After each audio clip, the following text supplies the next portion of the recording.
Shalom saudaraku yang luar biasa di dalam Tuhan. Jumpa lagi dengan saudara, haleluya. Kiranya kita selalu berada di dalam tracknya Tuhan, sekalipun ada banyak alasan untuk kita keluar dari sana. Biarlah kekuatan firman Tuhan senantiasa memelihara hati dan pikiran kita di dalam kita menjalani hari-hari hidup ini. Haleluya. Firman Tuhan hari ini dengan tema Yesus Gembalaku yang baik. Haleluya. Yang terambil dari Yohanes pasal yang ke-10 ayat 1 sampai yang ke-5 ayat 11 dan 14. Demikian firman Tuhan.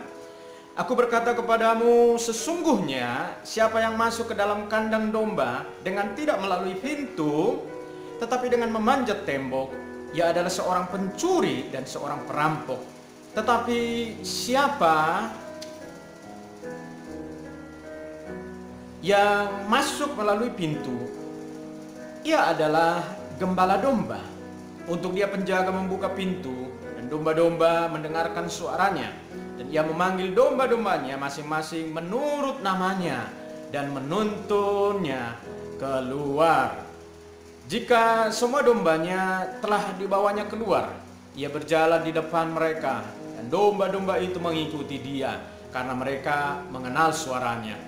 Tetapi seorang asing pasti tidak mereka ikuti, malah mereka lari daripadanya karena suara orang-orang asing tidak mereka kenal. Ayat 11, akulah gembala yang baik. Gembala yang baik memberikan nyawanya bagi domba-dombanya. Ayat 14, akulah gembala yang baik. Aku mengenal domba-dombaku dan domba-dombaku mengenal aku. Haleluya. Saudaraku, Yesus memperkenalkan dirinya sebagai gembala. Yesus menegaskan lagi bahwa ia bukan sembarangan gembala, tetapi ia seorang gembala yang baik. Lalu ada sebagian orang-orang Yahudi yang mendengar pernyataan Yesus itu dan mereka menolaknya dan berkata, orang ini kerasukan setan karena ia menyamakan dirinya dengan Tuhan, dengan Yahweh, sama seperti yang diceritakan oleh Raja Daud di dalam Mazmur pasal 23. Tetapi ada juga orang yang mengaminkan apa yang dikatakan oleh Yesus, bahwa ia adalah gembala yang baik. Pertanyaannya saudara-saudara buat kita, apakah Yesus sudah menjadi gembala dalam hidup kita? Mari kita melihat bukti dan apa yang dilakukan oleh Yesus sebagai gembala yang baik itu bagi kita, domba-dombanya. Yang pertama, dia berjalan di depan domba-dombanya. Yesus sudah menetapkan sebuah pola bahwa posisi yang benar dari domba-domba itu adalah mereka harus berada di belakang gembala. Dan itu adalah sebuah fenomena di Israel bahwa seorang gembala domba dia berjalan di depan dan domba-domba itu mengikutinya dari belakang. Yesuslah patokan kita sebagai domba-dombanya. Mata kita harus selalu memandang kepadanya. Di mana dia ada, kita harus selalu berada. Telinga kita harus selalu terbuka untuk mendengar suaranya. Kalau Yesus bergerak maju, maka kita pun harus bergerak maju. Kalau Yesus berhenti, kita pun harus berhenti. Kalau kita mengikuti Sang Gembala Agung kita pasti akan menemukan padang rumput yang hijau dan segar. Daud memakai kata-kata puitis. Dia berkata bahwa dia membaringkan kita di padang rumput yang hijau. Dia memuaskan jiwa kita.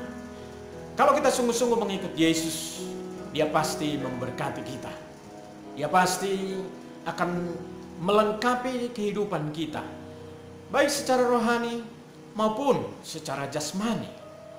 Dia pasti mencukupi segala keperluan kita. Haleluya. Yesus menegaskan lagi, untuk menemukan keselamatan, untuk menemukan padang gurun, padang rumput maksud saya, dan agar supaya kita hidup berkelimpahan, maka kita harus masuk melalui pintu. Yesus berkata, "Akulah pintu." Yesuslah pintu itu. Kalau ada orang yang mau masuk surga tetapi melalui pintu yang lain, maka dia tidak akan menemukan surga itu. Kalau ada orang Kristen yang mau menemukan padang rumput, katakanlah padang rumput itu berbicara masalah finansial. Kalau ada orang yang mau mendapat harta, mendapat kedudukan, mendapat kepuasan jiwa, tapi mereka melalui pintu yang lain. Katakanlah mungkin misalnya mereka melakukan pasugihan, mereka pergi ke dukun, mereka pergi ke Gunung Kawi untuk mendapatkan semua itu. Kelihatannya orang bisa kaya ketika mereka meminta sesuatu kepada setan, tetapi perlahan orang itu akan diperbudak, akan dibelenggu, bahkan dibinasakan oleh setan itu sendiri. Kita mengenal apa itu yang disebut dengan tumbal. Saudaraku, untuk menemukan berkat yang sesungguhnya, datanglah kepada Sang Gembala Agung itu. Datanglah kepada Gembala yang baik itu. Dengarkan suaranya, dengarkan firman-Nya, maka kita akan mengalami kepuasan di dalam Dia. Haleluya. Yang kedua, bukti yang kedua, dia mengenal domba-dombanya. Ayat yang ke-14, barangkali tidak banyak orang yang mengenal kita. Bahkan ada orang yang tidak mau mengenal kita. Atau dia mau mengenal kita tapi pura-pura mengenal kita. Karena kita tidak selevel dengan orang itu misalnya. Tidak sekaya, tidak sepintar, tidak sesuku, dan lain sebagainya. Dan bahkan memang orang tidak mau mengenal kita. Karena kita bukan orang penting, bukan orang istimewa. Kita bukan pejabat, atau mungkin kita bukan orang hebat, saudara-saudara. Tetapi ada kabar baik. Kabar baiknya adalah Yesus Sang Gembala Agung itu, Dia mengenal kita, bahkan memanggil kita sesuai dengan nama kita masing-masing. Ayat yang ketiga dikatakan, ini menegaskan kepada kita bahwa Yesus mengenal kita secara jelas, secara detail, bahkan mengenal kita sampai ke lubuk hati kita yang paling dalam. Dan yang paling mengagumkan lagi, saudara-saudara, adalah Yesus mengenal kita daripada kita mengenal diri kita sendiri.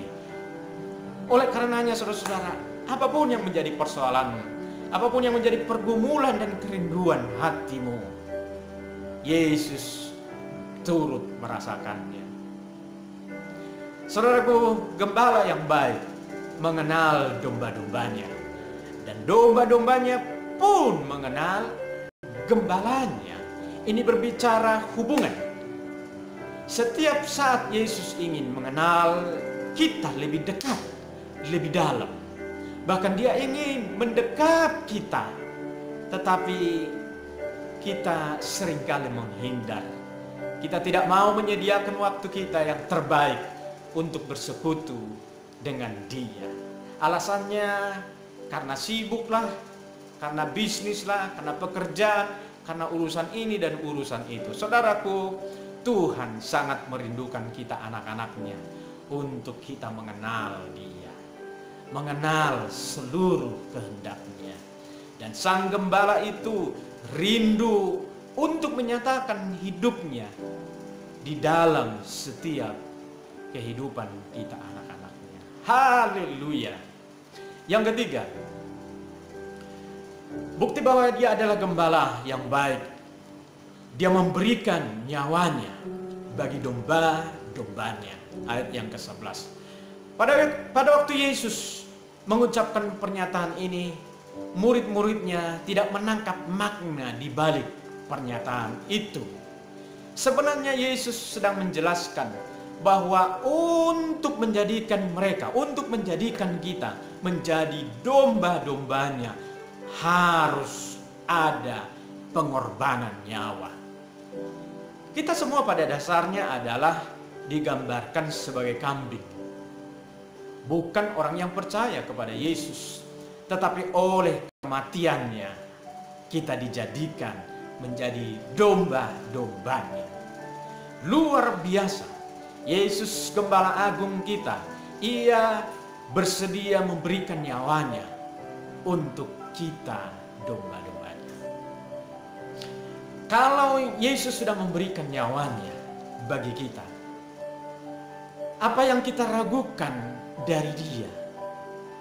Mengapa kita seringkali merasa seolah Tuhan tidak mampu mengubah hidup kita menjadi lebih baik? Mengapa kita seringkali ingin lari dari kenyataan hidup? Karena beratnya persoalan yang kita hadapi, kita merasa seperti sendirian. Saudaraku, ingat, Yesus sudah memberikan nyawanya. Apalagi yang kita ragukan dari Dia? Yesus berkata, "Akulah gembala yang baik, dan aku memberikan nyawaku bagi domba-dombaku." Kalau saat ini ada di antara kita yang menghadapi persoalan berat, ada yang merasa kekurangan, katakanlah dengan iman, "Yesus, Engkau gembalaku." Saudaraku, bangkitlah.